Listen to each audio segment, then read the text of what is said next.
বর্তমান সরকার 2000 শহীদের রক্তের উপর দাঁড়িয়ে গঠিত একটি সরকার, কিন্তু আমরা দেখতে পাচ্ছি সরকারে বসে গিয়ে মন্ত্রিসভা গঠন করে তারা জুলাই সনদকে বিজ্ঞানগুলি দেখাতে চায়। আমরা রাজু ভাস্কর্যের এই পাদদেশ থেকে স্পষ্ট বলতে চাই, 68% মানুষের রায়কে বিজ্ঞানগুলি দেখার ক্ষমতা আপনাদের নাই। আমরা জনগণের আকাঙ্ক্ষা বাস্তবায়ন করার জন্য যা করা প্রয়োজন আমরা তাই করব।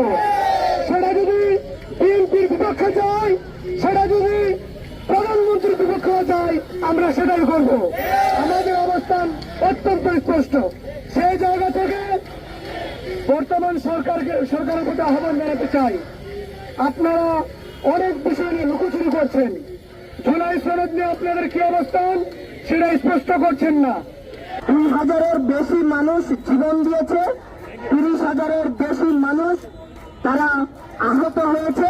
সে আহত এবং নিহতের সমন্বয়ে এই নতুন বাংলাদেশ আমরা গড়ে তুলেছি। সুতরাং এই দেশের জনগণ চাই এই জুলাই সনদ বাস্তবায়ন করতে।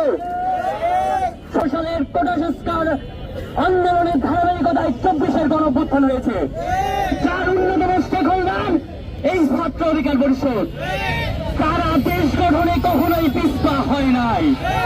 শেখ হাসিনার রক্ত চক্ষুকে উপেক্ষা করে রাজপথে তারা লড়াই সংগ্রাম করেছে। রাষ্ট্রের যে কোনো প্রশ্নে তারা সামনে দাঁড়িয়েছে, বুলেটের মুখোমুখি দাঁড়িয়ে বুক চেতিয়ে কথা বলেছে।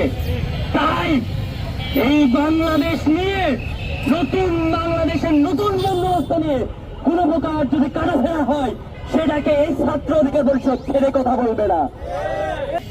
গণতান্ত্রিক দেশে, ডেমোক্রেটিক কান্ট্রিতে তারাই রাজনীতি করবে যারা জনগণের আকাঙ্ক্ষাকে বাস্তবায়ন করবে। কিন্তু আমরা এই জুলাই সনদের বাস্তবায়ন দেখতে পাচ্ছি না।